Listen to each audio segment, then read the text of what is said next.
ಜೋಡಿಸಿ ಪೇಳಿದ ಉತ್ತರ ದಿಂಗತಂತವ ಅರಿಯೇ ಬಲ್ಲವನು. ದುರಿತದೊಳು ಅಧಿಕವಾವುದು ನಿಂದೆ, ಜೀವನವೆರೆಸಿದ ಮರಣವಾವುದು ಚಿಂತೆ. ಕೆಡುವ ಶರೀರದ ಸಫಲವಾವುದು ಪರಹಿತ, ಕಿಂಕವೃತ್ತಿ ಯಾವುದು ತನಗಳಿಯಾಸೆ. ಹಸಿವಿನೋರಗೆ ಯಾವುದೊಂದು ಅಭಿಮಾನ, ವಿಷವ ಜಾಗರಣವಾವುದು ಸದ್ವಿವೇಕ. ಶಶಿಯ ಶೀತದಂತವಾವುದು ಶಮೆ, ಸುಧಾರಸ ದಾರಿ ಯಾವುದು ಮಿಗೆ ಮೃದುವಚನ. ತಳುವುದೇ ಮಾಡ್ಪುದಾವುದು ಭವರಣ, ಹೊಗಳಿಕೆ ಯಾವುದು ಸುಚರಿತ್ರವ. ಈ ಮನುಜ ಕುಲದ ಜನನ ಲಾಭವಾವುದು ಆನಾರೆಂದು ತಿಳಿಯುವುದು, ವೀರವಾವುದು ಕಂತು ವಿಜಯ. ಗುರುತನವಾವುದು ಇಳೆಯೊಳಗ ಯಾಚನೆ, ಪರತರ ಸುಖವಾವುದು ಅಖಿಲ ಭೋಗವಿರತಿ. ವರಗುಣವಾವುದು ಉದಾರವ, ಅಚ್ಚಳಿಯದ ಆಭರಣವಾವುದು ಬಗೆಗೊಳಿಸುವ ವಿದ್ಯೆ. ಮತಿಗೆ ಮಂಗಳವಾವುದು ಉತ್ತಮರ ಸಂಘ, ಅತಿನಿಷ್ಠಿಡುವುದಾವುದು ಹರಸಮಯ. ಹಿತವಾವುದು ಏಪರದೊಳು ಧರ್ಮರತಿ, ಸದ್ಗತಿ ಯಾವುದನೇ ಶಂಭುಲಿಂಗವಾಗಿರುವುದು. ಸಂಗತಮಾಗಿ ಜೋಡಿಸಿ ಪೇಳಿದ ಉತ್ತರ ದಿಂಗಂತವ ಅರಿಯೇ ನಡೆಯುವವನೇ ಬಲ್ಲವನು. ದುರಿತದೊಳಾವುದು ನಿಂದೆ. ಬಲ್ಲವರು ಹೆಂಗೆ ನಡೀತಾರೆ ಅಂತ ಹೇಳ್ತಾರೆ. ಎಲ್ಲ ವೇದ ಉಪನಿಷತ್ತುಗಳ ಸಾರವನ್ನು ತೆಗೆದು ಇದ್ರಾಗ ಹಾಕಿಬಿಟ್ಟಾರ ಅವ್ರು. ಈ ಪದ್ಯದೊಳಗೆ ಅಷ್ಟಾಂಗ ಯೋಗದಾಗ ಬರತಕ್ಕಂಥ ಯಮನಿಯಮಾದಿಗಳನ್ನ ಏನಿಟ್ಟಾರಲ್ಲ ಅವನು ಇಟ್ಟಾರ. ವೇದದ ಸಾರ, ಜೀವನದ ಉದ್ದೇಶ, ಮನುಷ್ಯ ಜನ್ಮದ ಸಫಲತೆ ಇವೆಲ್ಲವನ್ನೂ ಇಟ್ಟುಕೊಂತ ಹೋಗಿ ಮನುಷ್ಯ ಜನ್ಮದ ಮೂಲ ಕರ್ತವ್ಯ ಯಾವುದು ಅಂತ ಕಡಿಕಾಲಿ ಬಂದು ನಿಲ್ಲಿಸ್ತಾರೆ. ಅರ್ಥಾತ್ ಏನಪ್ಪ ಅಂದ್ರೆ ಇವು ಒಂದೊಂದು ಈ ಪದ್ಯದಾಗಿರ್ತಕ್ಕಂಥ ಒಂದೊಂದು ಸಾಲನ್ನು ಆಚರಣೆ ತೊಗೊಂಬರಕ್ಕೆ ಜನ್ಮಗಳ ಹೋಗ್ಬೋದು. ತಪ್ಪಿ ಹೀನ ಸಂಸ್ಕಾರದಿಂದ ಬಂದುಬಿಡ್ತಾವೆ ಮತ್ತು ನಮ್ಮೊಳಗೆ ಇವು ಬರಲಾರ್ದಂಗೆ ನೋಡಿಕೊಂಡ್ರೆ ಜೀವನ ಸಾರ್ಥಕತೆ ಐತಿ. ಅದಕ್ಕೆ ಅವರು ಒಂದೊಂದು ಪದದ ಅರ್ಥಾನುಸಂಧಾನ ಮಾಡ್ಕೊತ ಕೂತೀವಿ ಅಂದ್ರೆ ನಮ್ಮ ಜೀವನದ ತೊಗೊಂತ ಹೋಗ್ಬೋದು. ನಮ್ಮೊಳಗೆ ಇದರೊಳಗೆ ಎಷ್ಟು ಆಚರಣೆ ಅದಾವು, ಎಷ್ಟಿಲ್ಲ. ಈ ಆಚರಣೆಗಳಿಗೆ ಮಹತ್ವ ಭಾಳ ಐತಿ. ವೇದಾಂತವನ್ನು ಹೇಳಬಹುದು, ಕೇಳಬಹುದು, ಅಧ್ಯಯನ ಮಾಡಬಹುದು. ಆಚರಣೆ ಇರಲಿಲ್ಲ ಅಂದ್ರೆ ಫಲ ಸಿಗೋದಿಲ್ಲ. ಮಂತ್ರದಿಂದ ಮಾವಿನಕಾಯಿ ಉದುರೋದಿಲ್ಲ ಅಂತಾರಲ್ಲ. ಮಂತ್ರ ಹೇಳಿದ್ರೆ ಮಾವಿನಕಾಯಿ ಉದುರ್ತಾನ ಆಡು ಭಾಷೆದಾಗ ಅಂತಾರಲ್ಲ.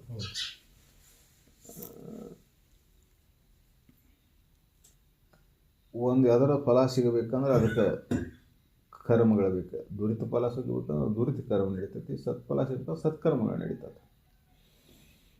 ಅದು ಅಂತರಂಗದಿಂದ ಶುರುವಾಗಿ ಬಹಿರಂಗದಲ್ಲಿ ಪ್ರಕಟ ಆಗ್ತದೆ.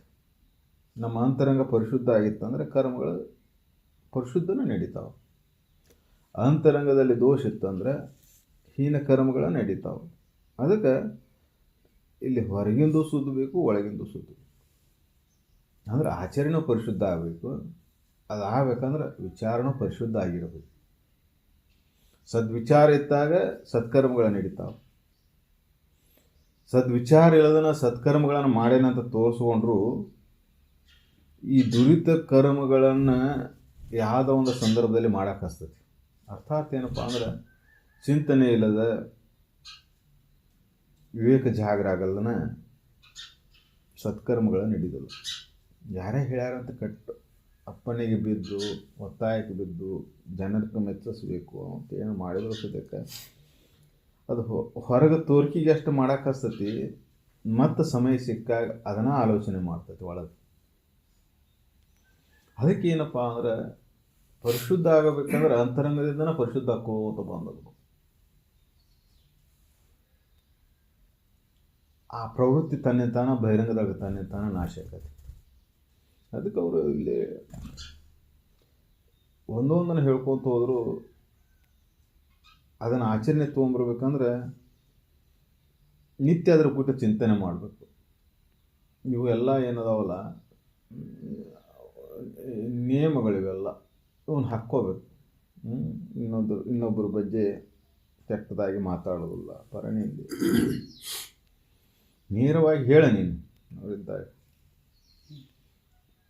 ಅವಾಗ ಕೆಟ್ಟದಾಗಿ ಮಾತಾಡೋಂಗಿಲ್ಲ. ಸತ್ಯವನ್ನು ಹೇಳು, ಸತ್ಯವನ್ನು ಹೇಳಕ್ಕೆ ಅದ್ರಾಗ ಹೋಗ್ಬೇಡ. ಆದರೆ ಕೆಟ್ಟದನ್ನು ಬಯಸೋಂಗಿಲ್ಲ, ಕೆಟ್ಟದನ್ನು ಮಾತಾಡೋಂಗಿಲ್ಲ. ಪರಣಿಯಿಂದ ಅಂದರೆ ಇನ್ನೊಬ್ಬರ ಬಗ್ಗೆ ಆಡ್ಕೊಳೋದು, ಅದಕ್ಕೆ ವಾವುದು ನಿಂದೆ. ಅದಕ್ಕೆ ಯಾವ್ದಪ್ಪ ಕೆಟ್ಟದ್ದು ಅಂದ್ರೆ ನಿಂದೆ ಅಂತ ಹೇಳ್ತಾರೆ. ಜೀವನವೆರೆಸಿದ ಮರಣವಾಗುವುದು ಚಿಂತೆ. ಜೀವಂತೂ ಸತ್ತಂಗೆ ಯಾವುದಪ್ಪ, ಜೀವಂತಿದ್ದೂ ಸತ್ತಂಗೆ ಯಾವುದು? ಶರೀರ ಜೀವಂತ ಇರ್ತೈತಿ, ಆದ್ರೆ ಚೈತನ್ಯನೇ ಇರೋದಿಲ್ಲ, ಚಿಂತೆ ಒಳಗೆ ಮುಗಿಬಿಟ್ಟಿರ್ತೈತಿ. ಅದಕ್ಕೆ ಇವೆಲ್ಲಕ್ಕೂ ಮೂಲ ಕಾರಣ ಏನೈತಪ್ಪ? ಚಿಂತೆ ಇಟ್ಟಕ್ಕೆ ಮೂಲ ಕಾರಣ ಏನು? ಪರನಿಂದೆಗೆ ಮೂಲ ಕಾರಣ ಏನು? ಅಜ್ಞಾನ ಕಾರಣ ಆಗಿರ್ತೈತಿ. ಎಲ್ಲ ದೋಷಗಳಿಗೂ ಮೂಲ ಕಾರಣ ಅಜ್ಞಾನ. ಆ ದೋಷದ ಮೂಲ ಕಾರಣವನ್ನು ಹುಡ್ಕೊಂಡು ಹೋದಾಗ ಅಜ್ಞಾನಕ್ಕೆ ಬಂದು ನಿಲ್ತತಿ. ನಿಂದೆಗೆ ಮೂಲ ಕಾರಣ ಹುಡ್ಕೊಂಡು ಹೋಗು ಅಜ್ಞಾನ, ಚಿಂತೆಗೆ ಮೂಲ ಕಾರಣ ಹಿಡ್ಕೊಂಡು ಹೋಗು ಅಜ್ಞಾನ. ಆ ಅಜ್ಞಾನ ವಶಾತ್ ಇಷ್ಟೆಲ್ಲ ನಡೆಯಾಕತ್ತೈತಿ. ಈ ಅಜ್ಞಾನ ಯಾವುದಪ್ಪ ಅಂದ್ರೆ ದೇಹನಾರಾಯಣ ಭಾವನ ಅಜ್ಞಾನ. ಮೂಲ ಅಜ್ಞಾನ ಯಾವುದಪ್ಪ ಅಂದ್ರೆ ದೇಹನಾರಾಯಣ ಭಾವ. ದೇಹನಾರಾಯಣ ಭಾವ ಹೋಗಿಬಿಡುತ್ತೆ ಅಂದ್ರೆ ಇವೆಲ್ಲ ಹೋಗಿರ್ತಾವೆ ನಾವು. ಇವು ಯಾವ ಉಳಿದಿಲ್ಲ. ಯಾವ್ದು ಒಂದು ಉಳಿದ್ರೂ ದೇಹ ಭಾವ ಉಳ್ದತ್ತ ಅಂತ ಅರ್ಥ. ಅಂದರೆ ಯಾವ್ದಾರು ಒಂದು ಉಳಿದ್ರೂ ದೇಹ ಭಾವ ಉಳ್ದತ್ತಂತ ಅರ್ಥ. ಅದಕ್ಕೆ ಅಷ್ಟಾಂಗ ಯೋಗದಾಗ ಯಮ ನಿಯಮಾದಿಗಳನ್ನ ಹೇಳ್ತಾರಲ್ಲ, ಅದರಿಂದ ಇದನ್ನು ಹೇಳ್ಕೊತ ಹೊಂಟಾರೆ. ಶಮೆ ದಮೆ ಹೇಳ್ಕೊತ ಬರ್ತಾರಲ್ಲ ಅವರು. ಅದನ್ನು ಕೆಲವೊಂದಿಷ್ಟು ತೊಗೊಂಡಾರ, ಉಪನಿಷತ್ತನ್ನು ಕೆಲವೊಂದಿಷ್ಟು ತೊಗೊಂಡಾರ, ವೇದದ ಸಾರದನ್ನು ಕೆಲವೊಂದಿಷ್ಟು ತೊಗೊಂಡಾರ. ಅದನ್ನು ಈ ವಚನ ಮಾಡಿಟ್ಟಾರ, ಅವರು ಈ ಪದ್ಯ ಮಾಡಿಟ್ಟಾರ ನಿಜಗುಣರು. ಕೆಡುವ ಶರೀರದ ಸಫಲವಾವುದು ಪರಹಿತ. ಉಪನಿಷತ್ತು ಸಾರಿ ಸಾರಿ ಹೇಳ್ತೈತಿ. ಪರೋಪಕಾರಾಯ ಇದಂ ಶರೀರಂ ಅಂತ ಹೇಳ್ತೈತಿ. ಇದನ್ನು ಅವರು ಕನ್ನಡದಾಗ ಕೆಡವು ಕಾಯದ ಸಫಲತೆ ಯಾವುದು? ಪರಹಿತ. ಅಂದ್ರೆ ಎಲ್ಲರಿಗೂ ಹಿತವನ್ನು ಬಯಸುವಂಥ ಭಾವನೆಯನ್ನೊಳಗೆ ಬರಬೇಕಾಯ್ತು ಅಂದ್ರೆ ಅಂತಃಕರಣ ಹೆಂಗೆ ಸ್ವಚ್ಛ ಆಗಿರ್ಬೇಕು. ನಿಂತು ಯಾವುದರ ಒಂದು ರಾಗ ಇತ್ತಂದ್ರೆ ಅದು ದ್ವೇಷಕ್ಕೆ ಕಾರಣ ಆಕೈತಿ. ಪರಹಿತನ ಬಯಸಕ್ಕೆ ಹಚ್ಚೋದಿಲ್ಲ ಅದು. ರಾಗಿಲ್ಲ ಅಂದ್ರೆ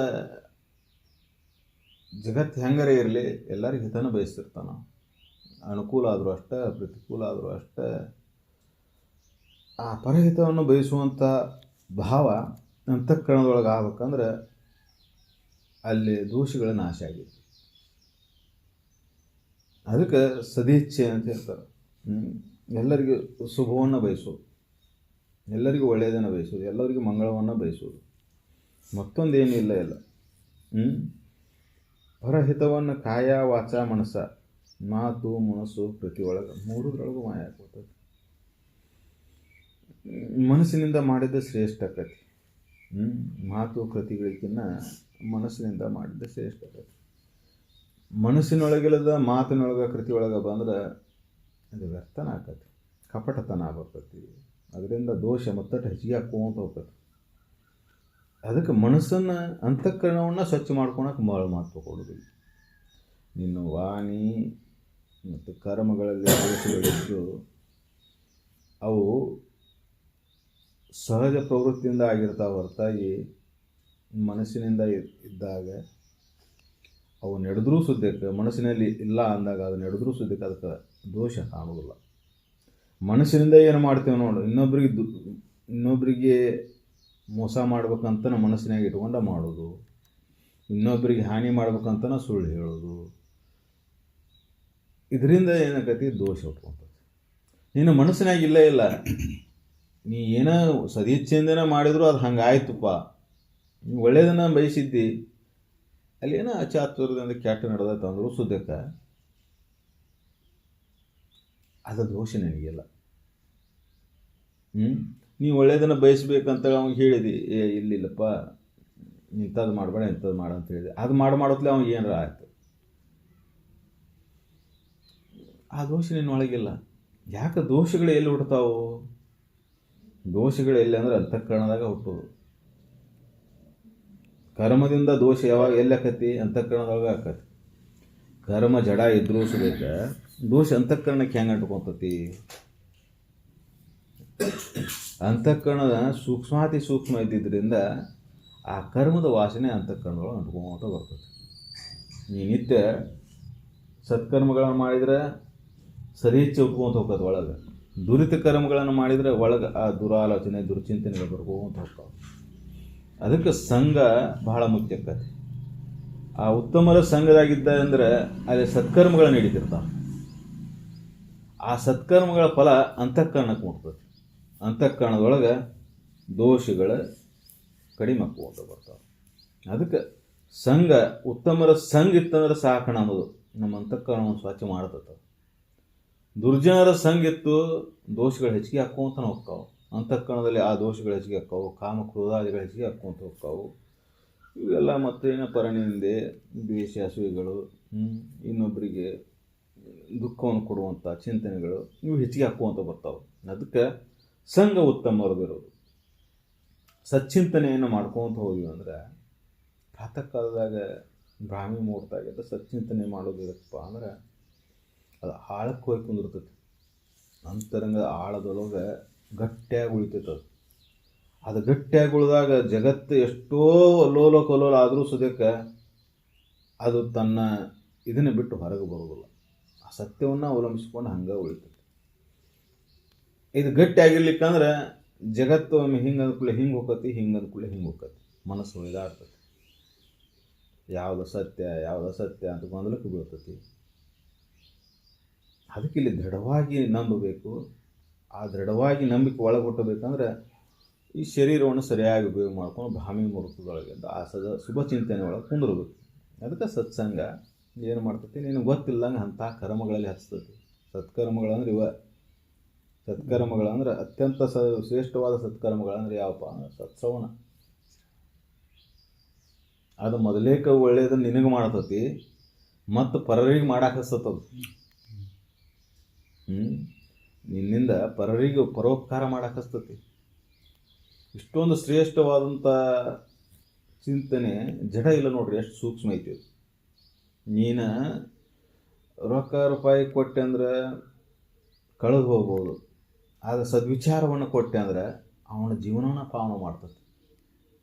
ಸಚ್ಚಿಂತನೆಯಲ್ಲಿ ಒಬ್ಬ ಮನುಷ್ಯ ಮುಳುಗಿದ್ನಂದ್ರೆ ಅವನ ಸುತ್ತಮುತ್ತಲ ಸಂಘ ಅಂಥದ್ದು ಹುಟ್ಕೊಂತತಿ. ಅಂಥ ಸಂಘದಿಂದ ಎಲ್ಲರಿಗೂ ಒಳ್ಳೇದಾಗ್ಕೊಂತ ಹೋಗ್ತದೆ. ಅದಕ್ಕೆ ಸಚ್ಚಿಂತನೆ ಮಹತ್ವದ್ದೈತಿ. ಅದಕ್ಕೆ ಇಲ್ಲಿ ಒಂದೊಂದು ವಾಕ್ಯವನ್ನು ಪರಿಪಾಲನೆ ಮಾಡಬೇಕಂದ್ರೂ ಜನ್ಮಗಳು ಹಿಡಿತಾವೆ. ಯಾಕಂದ್ರೆ ದೋಷಗಳಿರ್ತಾವಲ್ಲ, ಜನ್ಮಾಂತರ ಸಂಸ್ಕಾರ ಬಲದಿಂದ ದೋಷಗಳೇನಿರ್ತಾವಲ್ಲ, ಮತ್ತೆ ನಮಗೆ ಹೀನ ಪ್ರವೃತ್ತಿ ಎಳ್ಕೊಂಡು ಹೋಗ್ತಿರ್ತಾವ ಅವ. ಅದಕ್ಕೇನು ಮಾಡಬೇಕು? ಆ ದೋಷಗಳನ್ನು ಸರಿಪಡಿಸುವಂಥ ಚಿಂತನೆಯನ್ನು ಮಾಡ್ಕೊತ ಇದ್ದೀವಿ ಅಂದ್ರೆ ಈ ದೋಷಗಳು ಕಾಣ್ತಾವೆ.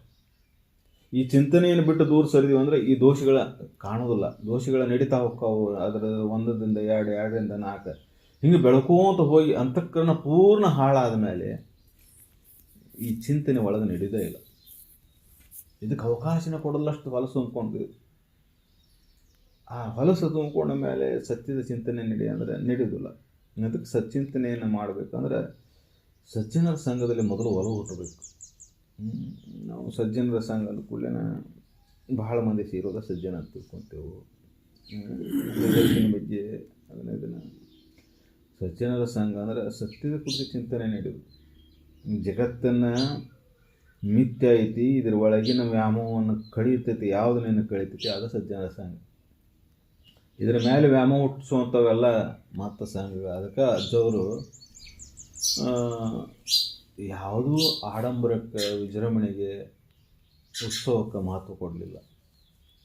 ಏನು ಮಾಡ್ತಾವೆ ಅಂದ್ರೆ ಮತ್ತು ಬಹಿರ್ಮುಖ ಮಾಡ್ತಾವೆ. ಬಹಿರ್ಮುಖ ಪ್ರವೃತ್ತಿಯನ್ನು ಬೆಳೆಸಿಬಿಡ್ತಾವೆ. ಒಂದು ಉತ್ತಮವಾದ ವಾತಾವರಣ ಇತ್ತಂದ್ರೆ ಅಲ್ಲಿ ಉತ್ತಮ ಚಿಂತನೆ ನಡೆಯೋಕ್ಕೆ ಅವಕಾಶ ಇರ್ತದೆ. ಅಂದ್ರೆ ಪ್ರಾರಂಭಿಕ ಹಂತದೊಳಗೆ ನಮಗೆ ಸಂಘ ಮತ್ತು ಸುತ್ತಮುತ್ತಲಿನ ಪರಿಸರ ಬಹಳ ಮುಖ್ಯ ಆಗ್ತೈತಿ. ಒಮ್ಮೆ ಗಟ್ಟಿ ಆದಮೇಲೆ ಎಲ್ಲಿದ್ರಿ ಏನು ಗಟ್ಟಿ ಆಗೋಕ್ಕಿಂತ ಪೂರ್ವವಾಗಿ ತಯಾರಿ ಇರಬೇಕಾಗತ್ತೆ. ಅದಕ್ಕೆ ಸ್ವ ಅಧ್ಯಾಯ ಮಾಡ್ಕೋವಾಗ, ಸಚ್ಚಿಂತನೆ ಮಾಡುವಾಗ, ಏಕಾಂತ ಸ್ಥಳದಲ್ಲೇ ಗಾದ್ಲಿಲ್ಲದಲ್ಲೇ ಅವ್ರು ಹೇಳ್ತಿದ್ರು,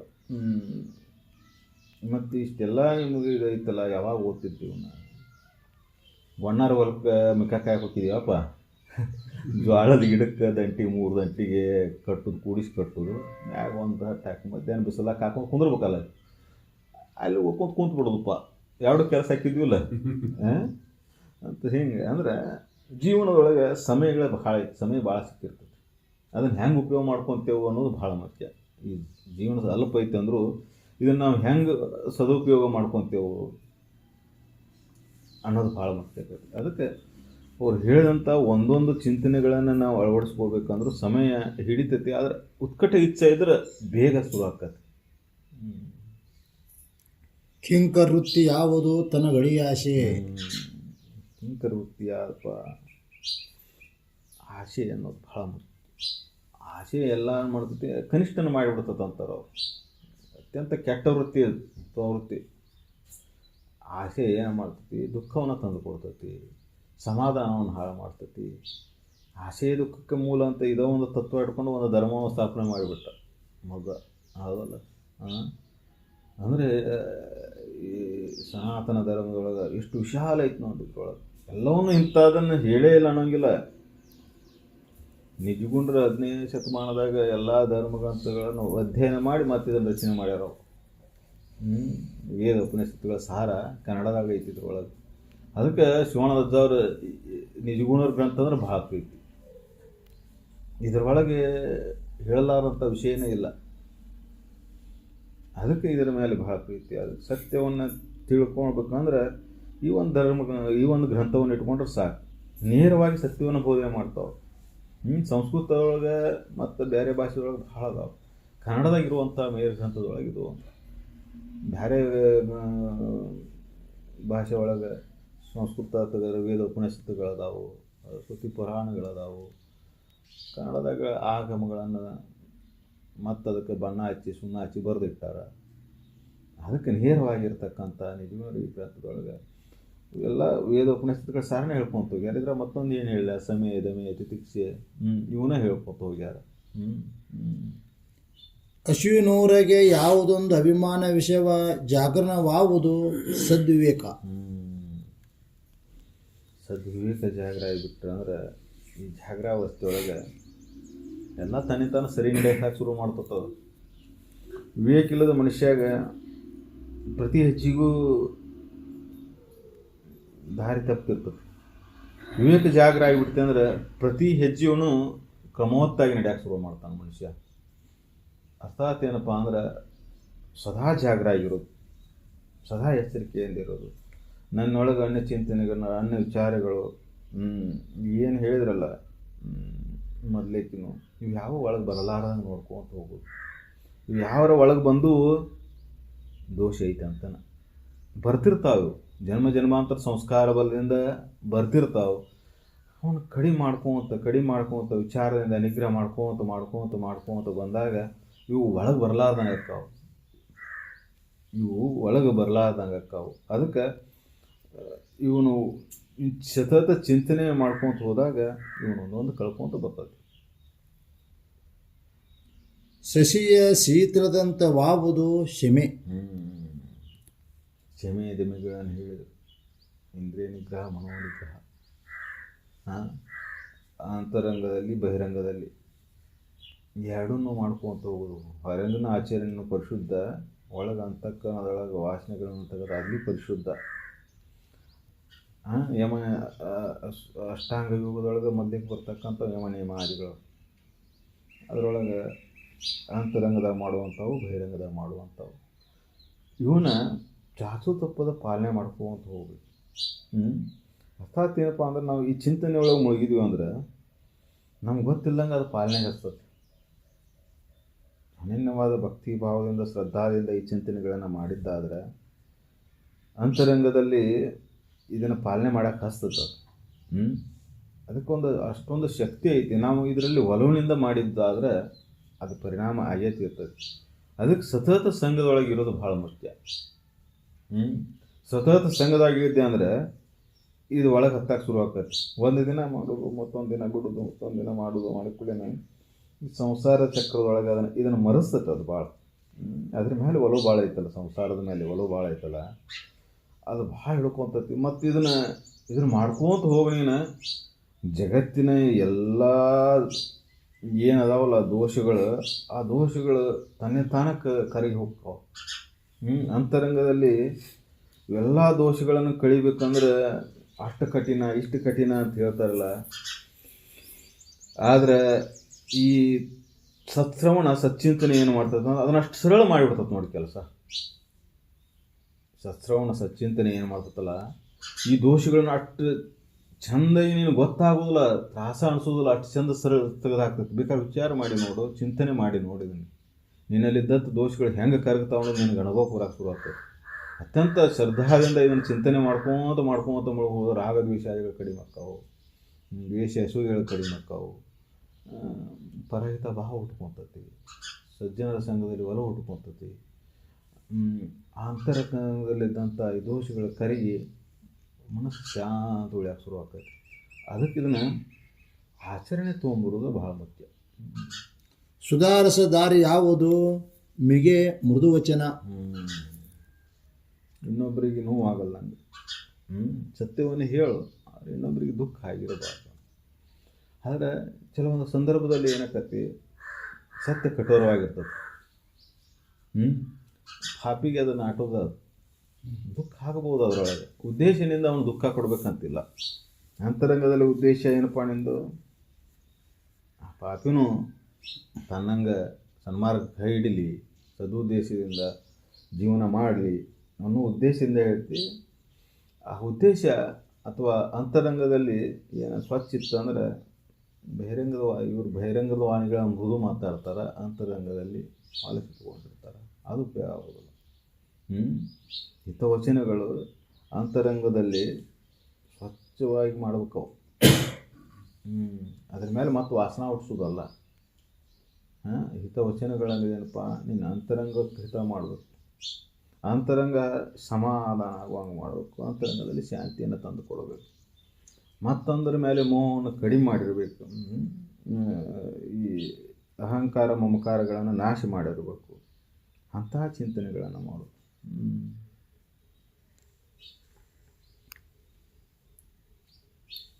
ತಳುವುದೇ ಮಾಡ್ಬೋದಾವುದು ಭವರಣ. ಮೊದಲೇಕೆ ಮಾಡ್ಲಿಕ್ಕೆ ಮಾಡೋ ಕೆಲಸ ಯಾವಪ್ಪ ಅಂದರೆ ಭವಹರಣ. ಅತ್ಯಂತ ದುಃಖ ನಿವೃತ್ತಿ ಪರಮಾನಂದ ಪ್ರಾಪ್ತಿ ಅಂತ ಮತ್ತೆ ಕೆಲವೊಂದು ಕಡೆ ಹೇಳ್ತಾರೆ. ಇದರೊಳಗೆ ಈ ಸಂಸಾರದೊಳಗಿದ್ದ ಮೇಲೆ ಇದರೊಳಗೆ ಬರ್ತಕ್ಕಂಥ ಎಲ್ಲ ಬಾಧೆಗಳು ನನಗೆ ಅಕ್ಕಾವು ಅನ್ನುವಂಥ ಅಜ್ಞಾನ ಏನು ಇಟ್ಕೊಂಡತ್ತಲ್ಲ, ಇದೇ ಬಂಧನಕ್ಕೆ ಕಾರಣ ಆಗೈತಿ. ಈ ಶರೀರ ಅನ್ನೋ ಭಾವ, ಈ ಜಗತ್ ಸತ್ಯ ಅನ್ನೋ ಭಾವ, ಇವೆರಡರ ಮೇಲೆ ಅಪಾರ ನಂಬಿಕೆ ಐತಿ ನಮಗೆ. ಎಷ್ಟು ಗಾಢ ಆಗೈತೆ ಅಂದ್ರೆ ಕುಂತ್ರ ನಿಂತ್ರ ಎದ್ರ ಬಿದ್ರ ಯಾವಾಗಲೂ ಶರೀರ ಭಾವ ಇರ್ತದೆ. ಎತ್ತರ ಆದ ಕೂಡಲೇ ಶರೀರ ಭಾವನ ಶುರುನ, ಶರೀರ ಭಾವ ಬಂತು ಸಂಸಾರದ ಶುರು ಆಗಿಬಿಡ್ತದೆ. ಅದ್ರಲ್ಲಿ ಹೋಗ್ಬೇಕು, ಅದನ್ನು ಮಾಡ್ಬೇಕು, ಇದನ್ನು ಮಾಡ್ಬೇಕು. ಒಂದು ಅರೆಕ್ಷಣ ಸಮಾಧಾನ ಇಲ್ಲ. ಅರೆಕ್ಷಣ ಪ್ರಾತಃ ಕಾಲದಾಗರ ಜಾಗ್ರಾವಸ್ಥೆ ಬಂದ ತಕ್ಷಣ ಸಮಾಧಾನದಿಂದ ಇರೋಣ. ಏಕದಮ್ ಶರೀರ ಭಾವ ಶುರು, ಏಕದಮ್ ಅದನ್ನು ಮಾಡು, ಇದನ್ನು ಮಾಡು, ಅದು ಮಾಡಿ, ಇದು ಮಾಡಿ. ಅದಕ್ಕೆ ಪ್ರಾತಃ ಕಾಲದಾಗ ಸ್ವ ಅಭ್ಯಾಸ ಮಾಡೋದು ಹೆಂಗಪ್ಪ, ಸ್ವಂತ ಅನುಭವ ಮಾಡ್ಕೊಳೋದು ಹೆಂಗಂದ್ರೆ ಪ್ರಾತಃ ಕಾಲದಾಗ ಎದ್ದ ಕೂಡಲೇ ಶರೀರ ಭಾವ ಬರೋಕ್ಕಿಂತ ಪೂರ್ವದಲ್ಲೇ ಇದನ್ನು ಸಾಕ್ಷಿ ಸ್ವರೂಪದಿಂದ ನಿಂತು ನೋಡೋಕೆ ಶುರು ಮಾಡು. ನಾನು ಇದುವರೆಗೆ ಎಲ್ಲಿದ್ದೆ, ನಾನು ಯಾರು, ನಾನು ಎಲ್ಲಿದ್ದು ಹೋಗಿದ್ದೆ, ಎಲ್ಲಿದ್ದ ಬಂದೆ, ನಾನು ಹೋದವನು ಬಂದವನು ನಾನು, ಮತ್ತು ನಾನು ಯಾರು ಚಿಂತನೆ. ಹೋಗವ ಬರವ ನೀನಲ್ಲ. ಮನಸ್ಸು ಹೋಯ್ತು, ಮನಸ್ಸು ಬಂತು. ಮನಸ್ಸು ಲಯ ಆಯಿತು ಮತ್ತು ಉತ್ಪತ್ತಿ ಆಯಿತು. ಉತ್ಪತ್ತಿ ಆಯಿತು, ಶುರು ಆಯಿತು, ಹುಟ್ಟಿ ಮತ್ತು ಶುರು ಆಯಿತು ದೇಹಭಾವ ಮತ್ತು ಜಗತ್ತು ಸಂಸಾರ ಶುರು ಆಯಿತು. ಅದಕ್ಕೆ ಇದನ್ನು ಅಭ್ಯಾಸ ಮಾಡಿಕೊಂಡು ನಾನು ಎಲ್ಲಿದ್ದೆಪ್ಪ, ಇದುವರೆಗೆ ಹಾಡು ನಿದ್ರೆಯನ್ನು ಅನುಭವ ಮಾಡಿದ್ನಲ್ಲ, ನಾನು ಎಲ್ಲಿದ್ದೆ ಹಂಗಾರೆ, ಇಷ್ಟೊಂದು ವಿಚಾರ ಮಾಡೋಕತ್ತಲ್ಲ ಈ ಮನಸ್ಸು ಎಲ್ಲಿತ್ತಿತ್ತು ತನ, ಇಷ್ಟೊಂದು ಲೆಕ್ಕ ಹಾಕಕತ್ತಲ್ಲ ಈ ಬುದ್ಧಿ ಎಲ್ಲಿ ಅಡಗಿತ್ತು, ಗಾಢ ಇದ್ರೊಳಗೆ ಎಲ್ಲಿತ್ತೀವಲ್ಲ ಅಂತ ವಿಚಾರ ಮಾಡಿ ನೋಡಿದಾಗ ಎಲ್ಲ ಮೂಲ ಸ್ವರೂಪದಲ್ಲೇ ಐಕ್ಯ ಆಗಿದ್ದು. ಅಲ್ಲಿ ಆನಂದ ಒಂದ ಇತ್ತು, ಈ ಮನ ಬುದ್ಧಿ ಆದಿಗಳು ಐಕ್ಯ ಆಗಿದ್ದು. ಅದಕ್ಕೆ ನಿತ್ಯ ಇವೆಲ್ಲ ಅಲ್ಲೇ ಮೂಲ ಸ್ಥಾನಕ್ಕೆ ಹೋಗಿ ಬರ್ತಾವೆ. ನಿತ್ಯ ಇವು ಮೂಲ ಸ್ಥಾನದಲ್ಲಿ ಅಡಗ್ತಾವೆ ಮತ್ತು ಅಲ್ಲಿದ್ದ ಉತ್ಪತ್ತಿ ಆಗ್ತಾವೆ. ವಾಸನ ಹಂಗೆ ಕುಂತಿದ್ರಿಂದ ಮತ್ತೆ ಹೇಳ್ತೈತಿ, ಮತ್ತೆ ಜಡಭಾವ ಬರ್ತೈತಿ, ಜಡ ಶರೀರ ಭಾವ ಬರ್ತೈತಿ, ಮತ್ತು ಸಂಸಾರ ಶುರು ಆಕತಿ. ಅದಕ್ಕೆ ಈ ದೋಷವನ್ನು ಸರಿಪಡಿಸಲೇಬೇಕು. ಎಂದಿನಂತೆ ಮತ್ತೆ ಈ ವಿಷಯಾದಿಗಳಲ್ಲಿ ಹರಿದಾಡ್ತಕ್ಕಂಥ ಮನಸ್ಸಿಗೆ ಚಿಂತನೆ ಮೂಲಕ ಆ ಅನುಭವವನ್ನು ನೆನಪು ಮಾಡಿಕೊಟ್ಟಿದ್ದಾದ್ರೆ ಅದು ಮೌನಕ್ಕೂ ಅಂತ ಬರ್ತದೆ. ಆ ಅನುಭವವನ್ನು ಸತತ ಚಿಂತನೆಯಿಂದ ಮಾಡೋಕ್ಕೆ ಸಾಧ್ಯ ಐತಿ. ಅದಕ್ಕೆ ಇಲ್ಲಿ ಪುನಃ ಪುನಃ ಪುನಃ ಪುನಃ ಮತ್ತೆ ಶ್ರವಣಕ್ಕೆ ಯಾಕೆ ಒತ್ತು ಕೊಡೋದಪ್ಪ ಅಂದ್ರೆ ಅದು ದೋಷವನ್ನು ಕಳೀತೈತೆ ಅನ್ನೋದಕ್ಕೆ. ಶ್ರವಣ ಬಿಟ್ಟು ಮತ್ತೊಂದು ಏನಿಲ್ಲ ಇಲ್ಲ. ಶ್ರವಣ ಆದಮೇಲೆ ಮನನ ತನ್ನಿಂದ ತಾನೇ ನಡೀತೈತಿ, ಅದು ಗಟ್ಟಿ ತಾನೇ ತಾನೇ ಆಗ್ತೈತಿ. ಶ್ರವಣ ಅತ್ಯಂತ ಪ್ರಿಯವಾದದ್ದಾಗುತ್ತೆ. ಲೌಕಿಕದೊಳಗೆ ಯಾವುದು ಪ್ರಿಯ ಅಂದರೆ ಸತ್ಶ್ರವಣನ ಅನ್ಕೋಬೋದು. ಅದಕ್ಕಿಂತ ಮತ್ತೊಂದು ಯಾವುದು ಪ್ರಿಯ ಇಲ್ಲ. ಯಾಕಂದ್ರೆ ಅದರಿಂದ ಮುಂದೆ ಎಲ್ಲ ಸಾಧ್ಯ ಐತಿ. ಸತ್ಸಂಗ ಸತ್ಶ್ರವಣದಿಂದ ಎಲ್ಲ ಸಾಧ್ಯ ಐತಿ. ಅಂತಃಕರಣದಲ್ಲಿ ದೋಷಗಳು ಹೋಗ್ತಾವೆ. ಎಲ್ಲ ದೋಷಗಳ ಕರಿಗೆ ಆನಂದದ ಭಾವ ಎಲ್ಲ ಆಗ್ತದೆ. ಜಗತ್ತಿನೊಳಗೆ ಬಂದ ಮೇಲೆ ಆ ಅನುಭವವನ್ನು ಮಾಡ್ಕೊಳಕ್ಕೆ ಬಂದಿರ್ತಿದೆ ಮನುಷ್ಯ ಜನ್ಮ. ಅದು ಆಗ್ಬೇಕಂದ್ರೆ ಇಷ್ಟೊಂದು ಸರಳ ಇದ್ರೂ ಮತ್ತೆ ಯಾಕೆ ಒಲ ಹುಟ್ಟುವಲ್ಲಪ್ಪ ಅಂತ ಒಮ್ಮೆ ಪ್ರಶ್ನೆ ಹುಡ್ತದೆ. ಇಷ್ಟೊಂದು ಸರಳ ಐತಿದ್ದಕ್ಕೆ ಒಲವು ಯಾಕೆ ಹುಟ್ಟುವಲ್ಲಿದ್ರ ಮೇಲೆ, ಇದನ್ನ ಯಾಕೆ ನಿತ್ಯ ಮಾಡೋದಿಲ್ಲ ನಾವು ಅನ್ನೋ ಪ್ರಶ್ನೆ ಹುಡ್ತದೆ. ಯಾಕಂದ್ರೆ ಸಂಸಾರದ ವ್ಯಾಮೋಹ ಅಷ್ಟು ಗಟ್ಟಾಗತಿ. ಎದ್ದ ತಕ್ಷಣ ಶುರು ಆಯ್ತಂದು ಕೂಡ ಊಟಕ್ಕೆ ಬಿದ್ದು ಬಿಡ್ತಾನೆ ಮನುಷ್ಯ. ಶುರು ಆಯಿತು, ಸಮಾಧಾನ ಇಲ್ಲ ಇಲ್ಲ, ಅಲ್ಲೇ ಒಂದು ಸ್ವಲ್ಪ ವಿವೇಕಕ್ಕೆ ಅವಕಾಶನ ಕೊಡೋಂಗಿಲ್ಲ. ಅದಕ್ಕಿದು ಶಾಂತ ಮಾಡ್ತೈತಿ, ಸಮಾಧಾನ ಸತ್ಶ್ರವಣ ಏನು ಮಾಡ್ತೈತಿ, ನಿನಗೆ ಓಡೋ ಮನಸ್ಸನ್ನು ನಿಲ್ಲಿಸಿ ಅಲ್ಲಿ ವಿವೇಕಕ್ಕೆ ಅವಕಾಶ ಕೊಡ್ತೈತಿ. ಈ ಮನಸ್ಸಿನ ಓಟದೊಳಗೆ ನೀವು ಬಿದ್ದೆ ಅಂದರೆ ವಿವೇಕದ ಆಸ್ಪದ ಇಲ್ಲ ಆಗುತ್ತೆ. ಏನು ಮಾಡಬೇಕು ಏನು ಮಾಡಬಾರ್ದು ಚಿಂತನೆ ಇಲ್ಲ ಇಲ್ಲ ಅಲ್ಲಿ ಮಾಡಬೇಕು ಅವ್ರು ಮಾಡ್ಯಾರಂತ ನೀವು ಮಾಡೋದು, ಇವು ಮಾಡ್ಯಾರಂತ ತಾವು ಮಾಡೋದು. ಈ ಓಟದೊಳಗೆ ಬಿದ್ದು ಆ ನಿಜ ಸ್ವರೂಪದ ಕಡೆ ಸತ್ಯದ ಚಿಂತನೆ ಕಡೆ ಸಮಯ ಇಲ್ಲಂಗಾಗಿ ಅದಕ್ಕೆ ಈ ಸತ್ಶ್ರವಣಕ್ಕೆ ಒಲವು ಕಡಿಮೆ ಆಗಿಬಿಡ್ತದೆ. ಇದನ್ನು ತಿಳಿಬೇಕು, ಇದನ್ನು ಹೊಂದಬೇಕು, ಇದನ್ನು ಪಡಿಬೇಕು, ಈ ಸ್ಥಿತಿಯೊಳಗೆ ಉಳಿಬೇಕು ಅನ್ನುವಂಥ ಆ ಸದೇಚ್ಛೆ ಮಾಯ ಆಗಿಬಿಡ್ತದೆ. ಮತ್ತು ಇಚ್ಛೆ ಯಾವ್ದೈತಿ, ಸಂಸಾರದ ಇಚ್ಛೆನೇ ಶುರು ಅದು. ಹೊಲ ಮನೆ ಸಿರಿ ಸಂಪತ್ತು ಬಾಳೆ ಬದುಕು ಗಂಡ ಹೆಂಡತಿ ಮತ್ತು ಈ ಸಂಸಾರದ ಗದ್ದಲಕ್ಕೆ ಬೀಳ್ತಾನೆ. ತನ್ನ ಮೂಲ ಕರ್ತವ್ಯವನ್ನು ಮರೆತು ಬಿಡ್ತಾನೆ. ಆ ಮೂಲ ಕರ್ತವ್ಯ ಎಂದೆಂದೂ ಮರಿಬಾರ್ದು. ಅವನು ಪುನಃ ಪುನಃ ಪುನಃ ಪುನಃ ಪುನಃ ಪುನಃ ನೆನಪು ಮಾಡ್ಕೊಂಡು ಈ ಸಂಸಾರದ ಏನು ಈ ಕರ್ತವ್ಯಗಳದಾವ ನೋವಲ್ಲ, ಇವಾಗ ಸೆಕೆಂಡ್ರಿ ಆಗ್ಬೇಕು, ಇವಾಗ ಎರಡನೇದು ಆಗ್ಬೇಕು. ಮೊದಲನೇ ದರ್ಜೆದು ಯಾವುದು? ಸ್ವಾಧ್ಯಾಯ ಸತ್ಸಂಗ ಶ್ರವಣ ಮನನಾದಿಗಳು. ಈ ಸಂಸಾರದ ಕರ್ತವ್ಯಗಳು ಎರಡನೇದವು. ನಿಮಿತ್ತ ಮಾತ್ರ ಇಲ್ಲ ನಡೀತಿರ್ತೈತಿ. ಏನೋ ಪ್ರಾರಬ್ಧಕ್ಕೆ ಶರೀರ ಬಂದೈತಿ, ಶರೀರ ಚರಿತಾರ್ಥ ಮಾಡಬೇಕು. ಪ್ರಾರಬ್ಧ ವಶಾತ್ ಹೆಂಡತಿ ಗಂಡ ಮಕ್ಕಳು ಸಂಸಾರ ಐತಿ. ಅದಕ್ಕೆ ಅನುಕೂಲ ಪ್ರತಿಕೂಲಗಳು ಬರ್ತಾವೆ. ಅದಕ್ಕಾಗಿ ಏನು ದುಡಿಬೇಕು ಅಷ್ಟೇ ಶರೀರ. ಅದೇ ಜೀವನದ ಉದ್ದೇಶ ಆಗಿಬಿಡಬಾರ್ದು. ಅದೇ ಜೀವನದ ಉದ್ದೇಶ ಆದಾಗ ಸಂಸಾರ ಬಂಧನ ಅನ್ನಿಸ್ತದೆ. ಆ ಉದ್ದೇಶ ಅಡಿಗೆ ಈ ಉದ್ದೇಶ ಮೂಲ ಉದ್ದೇಶ ಆದಾಗ ಸಂಸಾರ ಸರಳ ಆಗ್ತೈತಿ, ಬಂಧನ ಅನಿಸೋದಿಲ್ಲ. ಸಂಸಾರ ಬಂಧನ ಯಾಕೆ ಅನಿಸೈತೆ ಅಂದರೆ ಅದನ್ನು ನೀನು ಅಷ್ಟೊಂದು ಹಚ್ಕೊಂಡ್ಬಿಟ್ಟು ಅದರೊಳಗೆ ನೀನು ಹೋಗಿ ಬಂದಿಯಾಗಿ ಅದೇನು ನೀನು ಬಂಧನ ಮಾಡಿಲ್ಲ ಅಂದ್ರೆ ಅರ್ಥಾತ್ ಏನಪ್ಪ ಅಂದ್ರೆ ಅದನ್ನು ನೀ ಅಷ್ಟು ಹಚ್ಕೊಂಡ್ಬಿಟ್ಟು ನಾನು ನಂದು ಅಂತೇಳಿ ಅವು ಯಾವ ಬಂದು ನಿಂದು ನಿಂದು ಅಂತ ಯಾವ ಹೇಳಿಲ್ಲ ನಿನಗೆ. ಹೊಲ ಹೇಳ್ತು, ಮನೆ ಹೇಳುತ್ತೆ, ಸಿರಿ ಸಂಪತ್ತು ಹೇಳ್ತು, ಯಾವೂ ಹೇಳಿಲ್ಲ. ಆದರೆ ನಾವು ಹಚ್ಕೊಂಡು ಕುಂತೇವೆ. ಹಚ್ಕೊಂಡು ಕುಂತಿದ್ದರಿಂದ ಅದರಲ್ಲಿ ಏನು ದೋಷಗಳಾದರೆ ಅಂತಃಕರಣದೊಳಗೆ ದೋಷಗಳು ಕಾಣಿಸ್ತಾವೆ. ಆ ದೋಷಗಳನ್ನು ದುಃಖಕ್ಕೆ ಕಾರಣ ಆಗೈತಿ. ಅದಕ್ಕೆ ಇಲ್ಲಿ ಸತತ ಚಿಂತನೆಯನ್ನು ಮಾಡ್ಕೋತ ಪ್ರಾತಃ ಕಾಲದೊಳಗೆ ಬ್ರಾಹ್ಮಿ ಮುಹೂರ್ತದೊಳಗೆ ಸಚ್ಚಿಂತನೆಯಲ್ಲಿ ಮುಳುಗಿದ್ದಾದ್ರೆ ಆ ಚಿಂತನೆ ಗಟ್ಟಿಯಾಕತಿ. ಆ ಚಿಂತನೆ ಗಟ್ಟಿಯಾಗಿ ಈ ದೋಷಗಳನ್ನು ತಾನೇ ಕಳೀತೈತಿ. ಒಗ್ಗಳಿಕೆ ಯಾವುದು? ಸುಚರಿತ್ರವ. ಜಗತ್ತಿನ ಗಳಿಸೋದು ಯಾವುದಪ್ಪ? ಯಾವುದು ಗಳಿಕೆ? ಸಿರಿ ಸಂಪತ್ತು, ಪದವಿ ಪಟ್ಟಗಳು, ಸುಚರಿತ್ರೆ. ಅದಕ್ಕೆ ರಾಮಗೆ ಯಾಕೆ ಇವತ್ತಿಗೂ ನೆನಿಬೇಕಾಗ್ತದೆ? ಅವನ ಚರಿತ್ರೆ, ಅವನ ಹೆಂಗೆ ಬದುಕಿದ. ಅದಕ್ಕೆ ಅವನಿಗೆ ಮರ್ಯಾದ ಪುರುಷೋತ್ತಮ ಅಂತ. ಪುರುಷರಲ್ಲೇ ಉತ್ತಮ ಆದವ. ಯಾರು ಪುರುಷರಂದ್ರೆ ಎಲ್ಲ ಜಾತಿ, ಎಲ್ಲ ಧರ್ಮ, ಎಲ್ಲ ಕುಲ ಗೋತ್ರಗಳು ಬಂದು ಇಂಥ ಜಾತಿ ಕುಲ ಗೋತ್ರ. ಪುರುಷರಲ್ಲೇ ಉತ್ತಮ, ಮನುಷ್ಯರಲ್ಲೇ ಉತ್ತಮನಾದ. ಸಂಸ್ಕಾರಗಳು, ಉತ್ತಮ ಸಂಸ್ಕಾರಗಳು, ಉತ್ತಮರ ಸಂಘ, ಅದು ಜೀವನದ ಮೌಲ್ಯಗಳನ್ನು ತಂದು ಕೊಡ್ತೈತಿ. ಅದರೊಳಗೆ ಚಿಂತನೆಗಳು ಉತ್ತಮವಾಗಿರ್ತಾವೆ. ಬದುಕಿದ್ರೆ ಪರಹಿತಕ್ಕಾಗಿ ಬದುಕೋದು, ಪರ ಕಲ್ಯಾಣಕ್ಕಾಗಿ ಬದುಕೋದು, ಸದಾ ಒಳ್ಳೆಯದನ್ನು ಮಾಡೋದು, ಅಂತ ಚಿಂತನೆ. ಈ ಮನುಷ್ಯ ಕುಲ ಜನನ ಲಾಭ ಆವುದು, ಆನಾರನ್ನು ತಿಳಿಯುವುದು. ಕಟ್ಟ ಕಡೆಯದ್ದು ಜೀವನದ ಮುಖ್ಯ ಉದ್ದೇಶ ಯಾವುದಪ್ಪ? ಇಷ್ಟೆಲ್ಲ ಏನು ವೇದೋಪನಿಷತ್ತುಗಳ ಸಾರ ಹೇಳಿದರೂ ಸುದೀರ್ಘ ಕಡಿಕ ಜೀವನದ ಮುಖ್ಯ ಉದ್ದೇಶ ಏನಪ್ಪ ಅಂದ್ರೆ ತಾನಾರ ಅನ್ನೋದು ತಿಳಿದು. ಯಾಕೆ ನಾನಾರ ಅನ್ನೋದು ತಿಳಿಬೇಕಾಗೈತಿ? ನಾನಲ್ಲದನ್ನು ನಾನಂತ ತಿಳ್ಕೊಂಡಿದ್ದ ಬಂಧನ ಆಗೈತಿ. ನಿಜವಾದ ನಾನು ಯಾರಂತ ತಿಳಿದ ಮೇಲೆ ನಾನು ಬಂದೋ ನೋ ಮೋಕ್ಷ. ಬಂಧನವೂ ಇಲ್ಲ, ಮೋಕ್ಷನೂ ಇಲ್ಲ. ನಾನು ಅನ್ನೋದನ್ನು ನಾನು ತಿಳ್ಕೊಂಡಿದ್ದ ಬಂಧನ, ನಾನು ಯಾರನ್ನೋ ತಿಳಿದ ಮೇಲೆ ಅದ ಮುಕ್ತಿ. ಬಂಧನ ಯಾರಿಗಾಗೈತಿಪ್ಪ ಅಂದ್ರೆ ಅಜ್ಞಾನದಿಂದ ನಾನು ಅಲ್ಲದನ್ನು ನಾನು ತಿಳ್ಕೊಂಡು ಕುಂತಿರೋದ್ರಿಂದ ಈ ಬಂಧನ ಅನಿಸಾಕತ್ತೈತಿ.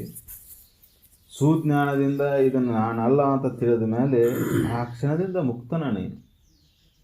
ಯಾಕಂದರೆ ನಿನ್ನ ನಿಜ ಸ್ವರೂಪ ಮುಕ್ತನ ಐತಿ. ಯಾವುದೂ ಅದನ್ನು ಬಂಧಿಸಕ್ಕೆ ಸಾಧ್ಯ ಇಲ್ಲ. ಮನೋಬುದ್ಧಿಯಾದಿಗಳು ಇಷ್ಟು ತಿರುಗಾಡ್ತಾವು, ಇಷ್ಟು ಇದ್ರ ಮಾಡ್ತಾವೆ ಅಂದರೂ ಸುದಕ್ಕೆ ಆ ನಿಜ ಸ್ವರೂಪವನ್ನು ಕೆಡ್ಸೋಕ್ಕಾಗಿಲ್ಲ. ಅವಕ್ಕೆ ಕೆಡೋದು ಯಾವುದು? ಅಂತಃಕರಣ ಕೆಡ್ತೈತಿ, ಮನೋಬುದ್ಧಿಯಾದಿಗಳು ಕೆಡ್ತಾವೆ. ಹೊರತಾಗಿ ಆತ್ಮ ಎಂದು ಕೆಟ್ಟಿಲ್ಲ. ಆತ್ಮನಲ್ಲಿ ವಿಕಾರ ಇಲ್ಲ. ಸಾಕ್ಷಿಯಲ್ಲಿ ಯಾವುದು ವಿಕಾರ ಐತಿ? ಅರಿವಿನಲ್ಲಿ ಯಾವುದು ವಿಕಾರ ಐತಿ? ಯಾವ ವಿಕಾರವೂ ಇಲ್ಲ. ಎಂದೂ ಕೆಟ್ಟಿಲ್ಲ. ಅದು ಕೆಡುವಂಥ ವಸ್ತುನೂ ಅಲ್ಲ. ಯಾಕಂದರೆ ಅಲ್ಲಿ ಯಾವುದೂ ಇಲ್ಲ. ಯಾವುದೂ ಇಲ್ಲ ಅಂದರೆ ಅಲ್ಲಿ ಚಲನಗಳು ಅನ್ನೋದು ಇಲ್ಲ. ವ್ಯಾಪಕತ್ವ ಐತೆ ಅಲ್ಲಿ. ಇದೆಲ್ಲ ಬದಲಾವಣೆ ಆದರೂ ಅದಕ್ಕೆ ಏನೂ ಆಗೋದು. ಹೆಂಗೆ ಮಹಾಬೈಲಿಗೆ ಬೈಲಿನೊಳಗೆ ಎಲ್ಲ ನಡೆದರೂ ಸದ್ಯಕ್ಕೆ ಬೈಲಿಗೆ ಏನೂ ಆಗೋದಿಲ್ಲ. ಹಂಗೆ ಆ ಸದ್ವಸ್ತುವಿಗೆ, ಆ ಸಚ್ಚಿದಾನಂದ ಸ್ವರೂಪಕ್ಕೆ, ಅರಿವಿಗೆ, ಆತ್ಮನಿಗೆ ಇವು ಯಾವ ಬದಲಾವಣೆಗಳನ್ನು ಸದ್ಯಕ್ಕೆ ಅವನಲ್ಲಿ ದೋಷಗಳನ್ನು ಉಂಟು ಮಾಡಿಲ್ಲ. ಅದಕ್ಕೆ ನೀ ಮುಕ್ತನ ಅದಿ, ನೀನು ಸದ್ವಸ್ತುನ ಅದಿ, ನೀನು ವಿಕಾರ ರಹಿತನ ಅದಿ. ಆದರೆ ಅಜ್ಞಾನವಶಾತ್ ನೀನಲ್ಲದಂಥದ್ದನ್ನು ನೀನಂತ ಹಿಡ್ಕೊಂಡು ಕುಂತಿದ್ರಿಂದ ಸದಾ ಏನಕತಿ, ನೀ ಯಾವುದನ್ನು ನಂಬ್ಕೊಂಡು ಕುಂತಿ ಅದು ವಿಕಾರಕ್ಕಾಗ್ತೈತಿ. ಅದು ಪಂಚವಾಯುಭೂತಗಳ ಆಧೀನದೊಳಗೈತಿ. ಅದು ಹಸುವ ತಸಿಗಳ ಬಾಧೆಗೆ ಒಳಗಾಗ್ತೈತಿ. ಹುಟ್ಟೈತಿ, ಸಾವೈತಿ. ಅದಕ್ಕೆ ಎಲ್ಲ ದೋಷಗಳಿಂದ ಕೂಡಿದ್ದೈತೆ ಅದು. ಈ ದೋಷಗಳು ಅಂತಃಕರಣಕ್ಕೆ ತಾಗ್ತಾವೆ. ಯಾಕಂದರೆ ಇದನ್ನು ಹಿಡ್ಕೊಂಡು ಕುಂತಿಯಲ್ಲ, ಇದನ್ನು ಹಿಡ್ಕೊಂಡಿದ್ದು ನಾನು ಅಂತ ಹಿಡ್ಕೊಂಡಿದ್ದು ಅಂತಃಕರಣದೊಳಗೆ. ಇದರ ದಶೆಯಿಂದ ಅಂತಃಕರಣ ಕೆಟ್ಕೋತ ಹೋಗ್ತದೆ. ಇದನ್ನು ಅಂತಃಕರಣದಾಗ ಹಿಡಿದಿದ್ದನ್ನು ನೀವು ಬಿಟ್ಟೆ ಅಂದರೆ ಇದರ ದೋಷಗಳ ಅಂತಃಕರಣಕ್ಕೆ ಹತ್ಕೊಳ್ಳೋದಿಲ್ಲ. ಇದೇ ಬಿಡುಗಡೆ. ಮುಕ್ತಿ ಅಂದ್ರೆ ಇದೆ. ಅಂತಃಕರಣದಾಗ ಏನು ಇದನ್ನು ಹಿಡ್ಕೊಂಡು ಕುಂತೀವಲ್ಲ ನಾನು ಅಂತೇಳಿ, ಇದನ್ನು ತೆಗೆದು ಹಾಕೋದು. ನಾನು ಅಂದರೆ ಯಾವುದಂತ ಹಿಡ್ಕೊಳೋದು? ಸದ್ವಸ್ತು ನಾನು, ಅರಿವು ನಾನು, ಸಾಕ್ಷಿ ನಾನು ಅನ್ನುವಂಥ ಅದನ್ನು ಗಟ್ಟಿಯಾಗಿ ನಂಬುವುದು. ಅದೇ ಆಗಿ ಉಳಿದು ಕಡೆಗೆ ಅದಾಗಿ ಉಳಿದಂದ್ರೆ ಏನಪ್ಪ ಅರ್ಥಾರ್ಥ ಅಂದರೆ, ಏನೇ ಇದು ಅನ್ಯಥಾ ಭಾವದಲ್ಲಿ ಏನು ಕುಂತತ್ತಲ್ಲ, ಇದು ಅಂತಃಕರಣ. ಶರೀರನ ಅನ್ನೋ ಭಾವ ಏನು ಕುಂತತ್ತಲ್ಲ, ಈ ಭಾವನ ಅಂತಃಕರಣದಾಗ ಕಳ್ಕೊಳೋದು, ಆ ಭಾವವನ್ನು ಅಂತಃಕರಣದಾಗ ತುಂಬ್ಕೊಳೋದು. ಸಚ್ಚಿದಾನಂದ ಸ್ವರೂಪದ ಭಾವನ ಅಂತಃಕರಣದಾಗ ತುಂಬ್ಕೊಳೋದು. ಕಡೆಗೆ ಏನಕ್ಕತಿ, ಆ ಸಚ್ಚಿದಾನಂದ ಭಾವದಲ್ಲೇ ಅಂತಃಕರಣ ಪೂರ್ಣ ತುಂಬಿದ ಮೇಲೆ ಅಂತಃಕರಣದೊಳಗೆ ಮತ್ತೊಂದು ಇದು ಯಾವುದಕ್ಕೂ ಅವಕಾಶ ಇಲ್ಲದಂಗೆ ಆದಮೇಲೆ ಅದು ಸಚ್ಚಿದಾನಂದ ಸ್ವರೂಪನ ಆಗಿಬಿಡ್ತದೆ. ಎರಡನ್ನೂ ಭಾವ ಇಲ್ಲ. ಹೆಂಗೀಗ ನಾನಂದ್ರೆ ಶರೀರ, ಶರೀರ ಅಂದ್ರೆ ನಾನು ಅಂತ ಭಾವ ಐತಲ್ಲ, ನಾನಂದ್ರೆ ಸದ್ವಸ್ತು, ಸದ್ವಸ್ತು ಅಂದ್ರೆ ನಾನು, ನನಗೆ ಅನ್ಯವಾಗಿ ಮತ್ತೊಂದು ಯಾವುದೂ ಇಲ್ಲ. ಈ ತೋರಿಕೆಗಳೆಲ್ಲ ಆ ಸದ್ವಸ್ತುನ ಆಧಾರ ಮೇಲೆ ಅನ್ನುವಂಥ ಅನುಭವ ಆಮೇಲೆ ಶುರು ಆಗ್ತದೆ. ಆದರೆ ಮೊದಲು ಇದನ್ನು ಗಾಢವಾಗಿ ನಂಬಬೇಕಲ್ಲ. ಅದಕ್ಕೆ ಈ ಜೀವನದ ಉದ್ದೇಶನೇ ಇದಾಗಬೇಕು ಅಂತ ಅವ್ರು ಹೇಳ್ತಾರೆ. ಈ ಜೀವನದ ಉದ್ದೇಶ ಏನಪ್ಪ? ಸದ್ವಸ್ತುನ ನಾನಂತ ತಿಳಿದು, ಸದ್ವಸ್ತುನ ನಾನಾಗಿ ಉಳಿದು. ಅದಕ್ಕೆ ಇಲ್ಲಿ ಭೇದ ಭಾವ ಎಲ್ಲಿ ಐತಿಪ್ಪ ಅಂದ್ರೆ, ನನಗೆ ಮತ್ತು ಈ ಸದ್ವಸ್ತಿಗೆ ಅಂತರ ಆಗೈತಿ. ನಾನು ಬೇರೆ, ಅದು ಬೇರೆ. ನಾನಂದ್ರೆ ಈ ಶರೀರ ಬರ್ತೈತಿ, ಆ ಸದ್ವಸ್ತು ನನಗೆ ಅನ್ಯವಾಗೈತಿ ಅಂತ ತಿಳ್ಕೊಂಡು ನಾನು ಇದನ್ನು ದೇವರು ಅಂತ ಹೇಳ್ತಾರೆ ಮಾತು ಕೆಲವೊಂದು ಮಂದಿ. ದೇವರು, ಪರಮಾತ್ಮ, ಈಶ, ಅದು ಧರ್ಮದವ್ರಿಗೆ ಏನೇನು ತಿಳ್ಕೊಂಡಾರ, ಅದೊಂದು ವಸ್ತು ಅಂತ ತಿಳ್ಕೊಂಡಾರ, ಅದೊಂದು ವ್ಯಕ್ತಿ ಅಂತ ತಿಳ್ಕೊಂಡಾರ, ಅದೊಂದು ಶಕ್ತಿ ಅಂತ ತಿಳ್ಕೊಂಡಾರ. ಆದರೆ ಸದ್ವಸ್ತು ಅನ್ನೋದು ಎಲ್ಲರಿಗೂ ಒಂದೈತಿ. ಅದು ಪ್ರತಿಯೊಬ್ಬರ ಅನುಭವಕ್ಕೂ ಐತಿ. ಪ್ರತಿಯೊಬ್ಬರ ಅನುಭವದ ಆಧಾರ ಮೇಲೂ ಅದನ್ನ ಇರ್ತೈತಿ. ಅದಕ್ಕೆ ಆ ಅನುಭವವನ್ನು ಹೊಂದಬೇಕಾಗಿದ್ದಂಥ ಸದ್ವಸ್ತುನ ನಾವು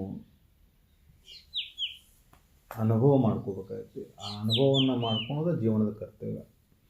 ನಾನು ಸದ್ವಸ್ತು ಅಂತೇಳಿ ಎಲ್ಲಿ ಇದು ಗಟ್ಟಿ ಆಗಬೇಕಾಗೈತಿ? ಅಂತಃಕರಣದೊಳಗೆ. ಆ ಅಂತಃಕರಣದೊಳಗೆ ಇದನ್ನು ಗಟ್ಟಿ ಮಾಡ್ಕೋತ ಹೋದ್ಮೇಲೆ ಅಂತಃಕರಣದಲ್ಲಿ ಮತ್ತೊಮ್ಮೆ ಈ ಶರೀರ ಭಾವ ಬಂದಿರಬಾರ್ದು. ಯಾವ ಕಾಲ ಯಾವ ಸಮಯದೊಳಗೂ ಈ ಶರೀರನ ಅನ್ನೋ ಭಾವ ಮೂಡಿರಬಾರ್ದು. ಇದರ ಮೇಲೆ ಮಮಕಾರ ಹುಟ್ಟಿರಬಾರ್ದು. ಇದರ ಮೇಲಿನ ಮಮಕಾರನ ಬಂಧನ. ಈ ಸಂಸಾರದ ಮೇಲಿನ ಮಮಕಾರ, ಈ ಶರೀರದ ಮೇಲಿನ ಮಮಕಾರನ ಬಂಧನಕ್ಕೆ ಕಾರಣ ಆಗೈತಿ, ದುಃಖಕ್ಕೆ ಕಾರಣ ಆಗೈತಿ. ಇದರ ಮೇಲಿನ ಮೋಹವನ್ನು ಬಿಡುವುದನ್ನು ನಿತ್ಯ ಸುಖಿ ಆಗಿರುವಂಥ ಮಾರ್ಗ. ಇದರ ಮೇಲಿನ ಮೋಹವನ್ನು ಸುಮ್ಮನೆ ಬಿಡೋಕ್ಕಾಗೋದಿಲ್ಲ. ಸತ್ಯದ ಕುರಿತು ಚಿಂತನೆ ಮಾಡ್ಕೊಂತ ಇದು ಅಸತ್ಯ ಅಂತ ತಿಳಿದ ಮೇಲೆ ಇದ್ರ ಮೇಲಿನ ಮೋಹ ತಾನೇ ಬಿಡ್ತದೆ. ಅದಕ್ಕೆ ಈ ಸೇವಾ ಸತ್ಕರ್ಮಗಳನ್ನು ಮಾಡಿ ಸಮರ್ಪಣಾ ಭಾವಕ್ಕೆ ಯಾಕೆ ಹೋಗೋದಪ್ಪ ಅಂದ್ರೆ, ಈ ಶರೀರವನ್ನು ಸಮರ್ಪಣೆ ಮಾಡೋದು. ಇದು ನಾನಂತ ಹಿಡ್ಕೊಂಡು ಕೂತೇನೆ, ಆದರೂ ನಿನಗೆ ಸಮರ್ಪಣೆ ಮಾಡ್ತೇನೆ ಅಂತ ಇದನ್ನು ಸಮರ್ಪಣೆ ಮಾಡಿದಾಗ ಇದರ ಮೇಲಿನ ಮಮಕಾರ ಅಳೋದು, ಇದರಿಂದ ಉಂಟಾದಂಥ ಅಹಂಕಾರ ಅಳೋದು, ಆನಂದದ ಭಾವ ಹೋಗ್ತದೆ.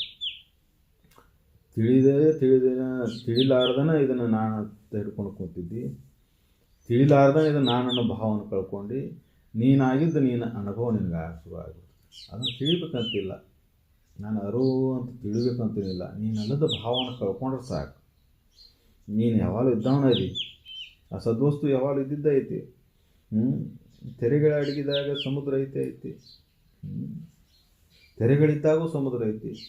ನೀರಿಗೇನು ಬದಲಾವಣೆ ಆಗಿಲ್ಲ, ಆಕಾರಗಳು ತೋರ್ತದೆ. ಅದಕ್ಕೆ ಮನುಷ್ಯ ನಾನು ಈ ಶರೀರ ಅಂತ ಭಾವ ಕೂಡ ಜೀವಾತ್ಮ ಅನಿಸ್ಕೊಂಡ, ಶರೀರ ಭಾವವನ್ನು ಕಳ್ಕೊಂಡ ಪರಮಾತ್ಮ. ಜೀವಾತ್ಮಗೂ ಪರಮಾತ್ಮಗೂ ಇರುವಂಥ ಸಂಬಂಧ ಹೆಂಗಪ್ಪ? ಏನು ಸಂಬಂಧ? ತೆರೆಗೂ ಸಮುದ್ರಕ್ಕೆ ಇರುವಂಥ ಸಂಬಂಧ. ತೆರೆಗಳು ತೋರ್ತಾವು, ತೋರಿದ ಕೂಡಲೇ ತೆರೆ ಅನಿಸ್ಕೊಂಡು ಆಕಾರ ರೂಪಗಳನ್ನು ನೋಡಿದ, ಶರೀರ ಭಾವಕ್ಕೆ ಬಂದ ಜೀವಾತ್ಮ ಅನಿಸ್ಕೊಂಡ, ನಾನು ಮಾಡವ, ನಾನು ಇರ್ತಾವ, ನಾನು ಸಾಯವ, ನಾನೆಲ್ಲ ಎಲ್ಲ ಅಂತ ಹಿಂಗೆ ಹಿಡ್ಕೊಂಡ. ಆ ಜೀವಾತ್ಮನ ಭಾವವನ್ನು ಕಳ್ಕೊಂಡು ನಾನು ಎಲ್ಲದಕ್ಕೂ ಕಾರಣಕರ್ತ, ಆಧಾರ ಸ್ತಂಭ, ಎಲ್ಲದನ್ನೂ ಸಾಕ್ಷಿ ಸ್ವರೂಪ ನಾನು. ಎಲ್ಲ ಕರ್ಮಗಳು ನಡೆದರೂ ಆ ಕರ್ಮಗಳು ನನ್ನ ಆಧಾರ ಮೇಲೆ ನಡೆದಾವ ಹೊರತಾಗಿ ನಾ ಕರ್ಮದಲ್ಲಿಯೂ ಭಾಗಿಯಾಗಿಲ್ಲ. ಕರ್ಮಕ್ಕೂ ಸಾಕ್ಷಿ ನಾನು ಸಚ್ಚಿದಾನಂದ ಸ್ವರೂಪನ ನನ್ನ ಭಾವವನ್ನು ಗಟ್ಟಿ ಮಾಡಿಕೊಂಡಾಗ ಆನಂದದ ಭಾವ ಸದಾ ಉಳಿತೈತಿ. ಮತ್ತು ಈ ತತ್ವವನ್ನು ನಂಬಲಾರ್ದ, ಈ ತತ್ವ ಚಿಂತನೆಯನ್ನು ಮಾಡಲಾರ್ದನ ದೋಷಗಳು ಹೋಗುವುದಿಲ್ಲ. ದೋಷಗಳು ಹಂಗೆ ಉಳಿತಾವೆ, ದುಃಖ ಹಂಗೆ ಉಳಿತೈತಿ, ಅಜ್ಞಾನ ಹಂಗೆ ಉಳಿತೈತಿ. ಅದು ಕಡೆಗೆ ಮನುಷ್ಯನ ಜೀವನ ಮುಕ್ತರಿಗೆ ದಾರಿ ಮಾಡಿಕೊಡೋದಿಲ್ಲ, ದುಃಖದಿಂದ ಬಿಡುಗಡೆ ಮಾಡೋದಿಲ್ಲ. ಅದಕ್ಕೆ ಯಥಾರ್ಥ ಜ್ಞಾನವನ್ನು ಮಾಡ್ಕೊತ ಹೋಗೋದು, ಸಚ್ಚಿಂತನೆಯನ್ನು ಮಾಡ್ಕೊತ ಹೋಗೋದು, ಮತ್ತೊಂದು ಏನಿಲ್ಲ. ಅದಕ್ಕೆ ಅವ್ರು ಕಡೆಗೆ ಕೇಳಿದ್ದು ಏನು ಹೇಳಿದ್ರು, ನಿನ್ನ ನಿಜವನ್ನು ತಿಳಿದು, ಸದ್ವಸ್ತುನ ತಿಳಿದು, ಅದ ನಾನಂತ ತಿಳಿದು, ಅದನ್ನ ಆಗಿ ಉಳಿದು ಕಡೆಗೆ. ಇದೇ ಜೀವನದ ಉದ್ದೇಶ. ನೀ ತಿಳಿದ ಮೇಲೆ ಮತ್ತೊಂದು ಏನಿಲ್ಲ ನೋಡಪ್ಪ. ತಿಳಿಬೇಕಾಗಿದ್ದು ಯಾವುದಿಲ್ಲ, ತಿಳಿಯುವಂಥದ್ದು ಯಾವ್ದಾರು ಸಾಧ್ಯ ಐತೇನ ಅಂದ್ರೆ ಅದು ಸಾಧ್ಯ ಇಲ್ಲ. ಅನುಭವಿಸೋದಷ್ಟ. ತಿಳಿದಂದ್ರೆ ಆ ಅನುಭವವನ್ನು ಹೊಂದೋದು. ತಿಳಿದಂದ್ರೆ ಇಲ್ಲಿ ಈ ಬೇರೆ ಪದಾರ್ಥಗಳನ್ನು ನೋಡ್ತೇವಲ್ಲ, ಹಂಗೆ ನೋಡೋಕೆ ಸಾಧ್ಯ ಇಲ್ಲ. ಗಿಡ ನೋಡಿ ಗಿಡ ಅನ್ನಿ, ಮರ ನೋಡಿ ಮರ ಅನ್ನಿ, ಮತ್ತು ಶಬ್ದ, ಸ್ಪರ್ಶ, ರೂಪ, ರಸಗಂಧ ಇಂದ್ರಿಯಗಳ ಮೂಲಕ ಈಗ ಅನುಭವ ಮಾಡ್ತೇವಲ್ಲ, ಹಿಂಗೆ ಅನುಭವ ಬರೋದಿಲ್ಲ. ಅದು ಅನುಭವ ಯಾವಾಗ ಬರ್ತೈತಿ, ಅದನ್ನು ಅನುಭವಿಸಿ ಮಾಡ್ಕೊಳ್ಳುವಂಥ ಮತ್ತೊಂದು ಇಲ್ಲದಾಗ ಅನುಭವ. ಮನಬುದ್ಧಿಯಾದಿಗಳನ್ನು ಅಡಗಿದಾಗ ಇವೆಲ್ಲ ಲೆಕ್ಕ ನಡೆದಾವ. ಈ ಸಂಸಾರದ ಲೆಕ್ಕ, ಈ ಜಗತ್ತಿನ ಲೆಕ್ಕ ಎದುರಾಗ ನಡೆದಪ್ಪ. ಇವೆಲ್ಲ ಈ ಪಂಚೇಂದ್ರಿಯಗಳ ಮೂಲಕ ವ್ಯವಹಾರ ನಡೆದೈತಿ. ಇದರ ಮೂಲಕ ಜಗತ್ತನ್ನು ತಿಳಿತಾನೆ. ನಮ್ಮ ಕಲ್ಪನಾ ಇಲ್ಲಿಗೆ ಸೀಮಿತ ಆಗಿಬಿಡ್ತೈತಿ. ಆ ಸಚ್ಚಿದಾನಂದ ಸ್ವರೂಪವನ್ನು, ನಿಜ ಸ್ವರೂಪವನ್ನು ತಿಳಿದು ಅಂದ ಕೂಡಲೇ ಇಷ್ಟಕ್ಕೆ ಸೀಮಿತ ಆಗಿ ಉಳಿದು ಬಿಡ್ತೈತಿ. ಅದಕ್ಕೆ ಇಂದ್ರಿಯಗಳಿಗೆ ಗಮ್ಯವಾಗಿದ್ದಲ್ಲ. ಇಂದ್ರಿಯಗಳಿಗೆ ಅನುಭವಕ್ಕೆ ನಿಗುಲ್ಕೋ ಅಂಥದ್ದಲ್ಲ, ಮನಬುದ್ಧಿಯಾದಿಗಳಿಗೆ ಮೀರಿದಂಥದ್ದು ಐತಿ. ಆದರೆ ಅನುಭವ ಐತಿ. ಆ ಅನುಭವವನ್ನು ಮಾಡ್ಕೋಬೇಕು ಅನ್ನುವಂಥ ಇಚ್ಛೆ ದೇಹಭಾವ ಇರುವವರೆಗೆ ಇರ್ತೈತಿ. ದೇಹಭಾವವನ್ನು ಕಳ್ಕೊಂಡ ಮೇಲೆ ಆ ಇಚ್ಛೆನೂ ಅಳಿತೈತಿ. ಪಡೆಯಬೇಕೆನ್ನೋ ಇಚ್ಛೆನೂ ಅಳಿತಿ, ಮುಕ್ತನಾಗಬೇಕನ್ನೋ ಇಚ್ಛೆನೂ ಅಳಿತಿ, ನನ್ನನ್ನು ತಿಳಿಬೇಕನ್ನೋ ಇಚ್ಛೆನೂ ಅಳಿತಿ. ಯಾವ ಇಚ್ಛೆನೂ ಇಲ್ಲ ಆನಂದದ ಭಾವಂದ. ಅದು ಕಟ್ಟ ಕಡೆ ಅಂತ ತೂರ್ಯಾತೀತ ಸ್ಥಿತಿ.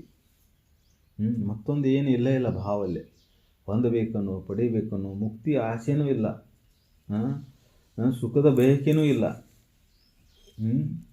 ಸುಖದ ಬಯಕೆನೂ ಇಲ್ಲ. ಯಾಕಂದ್ರೆ ಸುಖದ ಸಾಗರ ನೀನಾಗಿಬಿಟ್ಟು, ಇಲ್ಲದವ ಕೊರತಿದ್ದವಾಗ ಅದು ಬಯಕೆಲ್ಲ. ಅದ ನೀನಾದಮೇಲೆ ಬಯಕೆಯಲ್ಲಿ ತೊಳಿತೀವಿ.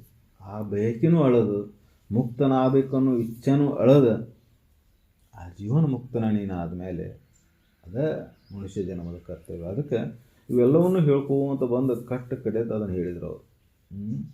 ಇದನ್ನು ನೀನು ನೆನಪಿನಾಗಿ ಇಟ್ಕೊಂಡು ಜೀವನದ ಉದ್ದೇಶನೇ ಇದೆ ಅಂತ ತಿಳ್ಕೊಂಡು ಜೀವನ ಸಾಗಿಸಿದ್ದಾದ್ರೆ ಈ ಜೀವನ ಶ್ರೇಷ್ಠ ಆಕತಿ. ಇದನ್ನು ಮರೆತು ನೀನು ಮತ್ತು ಹೊರಗಿಂದ ಬಹಿರಂಗದ ಆಚರಣೆಗಳಿಗೆ, ಬಹಿರಂಗದ ಒತ್ತು ಕೊಟ್ಟಿದ್ದಾದ್ರೆ ಜೀವನ ವ್ಯರ್ಥ ಹೋಗಿಬಿಡ್ತದೆ. ಸಮಯ ಬಂದಿದ್ದು ವ್ಯರ್ಥ ಹೋಗಿಬಿಡ್ತದೆ. ಅದಕ್ಕೆ ಶರೀರದ ಉಪಯೋಗ ಯಾವುದಪ್ಪ? ಪರಹಿತ ಅಂತ ಹೇಳಿದರು. ಪರಹಿತದಲ್ಲೇ ಸ್ವಹಿತ ಐತಿ. ಯಾಕಂದ್ರೆ ಪರೋಪಕಾರಕ್ಕಾಗಿ ಶರೀರ ಬಂದೈತೆ ಅಂದ್ರೆ ಅರ್ಥಾತ್ ಏನಪ್ಪ ಅಂದ್ರೆ ಎಲ್ಲರಿಗೂ ಒಳ್ಳೆಯದನ್ನು ಬಯಸ್ತಾ ಹೋದಾಗ ಅಂತರಂಗದಲ್ಲಿದ್ದಂತಹ ದೋಷಗಳ ತಾನೇ ಕರಗ್ತಾವೆ. ಆ ಎಲ್ಲರಿಗೂ ಒಳ್ಳೆಯದು ಬಯಸುವುದು, ಒಳ್ಳೆಯದು ಮಾಡುವಂಥ ಸದ್ಬುದ್ಧಿ ಬರಬೇಕಂದ್ರೆ ಸದ್ವಿಚಾರ, ಸಚ್ಚಿಂತನೆಗಳಿಂದ ಬರ್ತಾವೆ. ಮತ್ತೊಂದು ಯಾವ ಚಿಂತನೆ ಇಲ್ಲ. ಎಂತೆಂಥ ಹೀನ ಪ್ರವೃತ್ತಿ ಇದ್ದಾವ, ನಿನಗೆಲ್ಲ ತೊಂದರೆ ಕೊಟ್ಟಾನ, ಎಲ್ಲ ಇದನ್ನು ಮಾಡ್ಯಾನ ಅಂದರೂ ಅವನಿಗೂ ಒಳ್ಳೇದ ಬಯಸ್ಬೇಕು. ನೀನು ಒಳ್ಳೇದು ಬಯಸಿದವ್ರಿಗೆ ಒಳ್ಳೇದು ಬಯಸೋದು ಏನು ದೊಡ್ಡದಲ್ಲ. ನೀನು ಕೆಟ್ಟದ್ದು ಬಯಸಿದವ್ರಿಗೆ ಒಳ್ಳೇದು ಬಯಸೋದು ಐತಲ್ಲ, ಅಂದ್ರೆ ಅಂಥ ಅಂತಃಕರಣೆಯಿಂದ ಆಗಬೇಕು. ಯಾರ ಮೇಲೆ ದ್ವೇಷ ಇಲ್ಲ, ರಾಗನೂ ಇಲ್ಲ, ದ್ವೇಷನೂ ಇಲ್ಲ. ರಾಗ ಹುಟ್ಟುತ್ತೆ ಅಂದ್ರೆ ಮತ್ತೆ ಭೇದವಾಗ್ಬಿಡ್ತೈತಿ. ಒಂದ್ರ ಮೇಲೆ ರಾಗ ಹುಟ್ಟುತ್ತೆ ಅಂದ್ರೆ ಮತ್ತೊಂದ್ರ ಮೇಲೆ ದ್ವೇಷ ಹುಟ್ಟುದ. ಒಬ್ಬ ಚಲೋ ಅನ್ನೋದ್ರೆ ಇನ್ನೊಬ್ಬ ಕೆಟ್ಟ ಅನ್ನಬೇಕು. ಅದಕ್ಕೆ ರಾಗನೂ ಇಲ್ಲ, ದ್ವೇಷನೂ ಇಲ್ಲ. ಕಾಮ ಹುಟ್ಟುತ್ತೆ ಅಂದ್ರೆ ಕ್ರೋಧ ಹುಡ್ತೈತಿ, ರಾಗ ಹುಟ್ಟುತ್ತೆ ಅಂದ್ರೆ ದ್ವೇಷ ಹುಡ್ತೈತಿ. ಅದಕ್ಕೆ ಇವು ಒಂದಕ್ಕೊಂದು ಸಂಬಂಧ ಅದಾವ. ಇವು ಒಂದು ಕಳ್ಕೊಂಡಾದ್ರೆ ಇನ್ನೊಂದು ಇಲ್ಲಂಗೆ ಆಕತಿ. ಅದಕ್ಕೆ ಅವನು ವಿಚಾರದಿಂದ ಕಳ್ಕೊಳಕ್ಕೆ ಸಾಧ್ಯ ಐತಿ.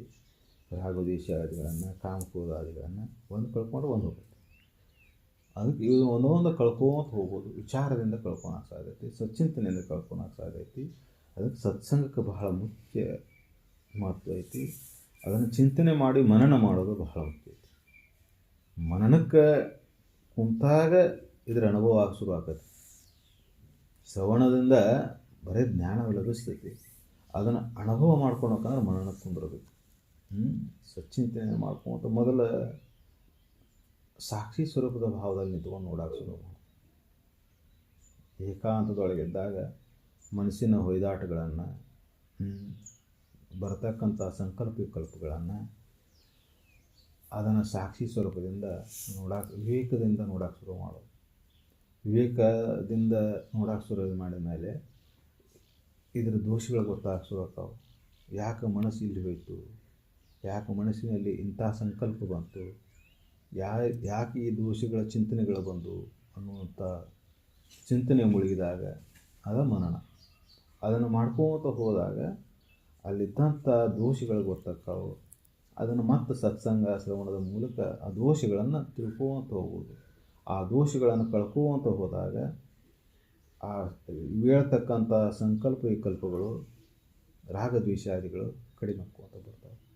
ಅದಕ್ಕೆ ಇವನ್ನೆಲ್ಲವನ್ನು ಹೇಳ್ಕೊಂತ ಕಡಿಕೆ ಮೂಲ ಉದ್ದೇಶ, ಇದನ್ನೆಲ್ಲನೂ ಮಾಡೋದು ಮೂಲ ಉದ್ದೇಶ ಏನಪ್ಪ ಅಂದ್ರೆ ಆ ಶಾಶ್ವತವಾದ ಸುಖ ಅಥವಾ ಜೀವನ ಮುಕ್ತಿ ಅಂತ ಏನು ಹೇಳ್ತಾರಲ್ಲ, ಅದನ್ನು ಅನುಭವ ಮಾಡ್ಕೊಳ. ಅದ ಮನುಷ್ಯ ಜನ್ಮದ ಕರ್ತವ್ಯ. ಈ ಪದ್ಯದೊಳಗೆ ಅದಕ್ಕೆ ಸಾರವಾಗಿ ಎಲ್ಲವನ್ನು ಹೇಳ್ಕೊಂತ ಬಂದು ಕಡಿಕೆ ಅದನ್ನ ಇಟ್ಟಾರೆ. ಓಂ ಶಾಂತಿ ಶಾಂತಿ ಶಾಂತಿ.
सकल साधु संत महाराज की जय।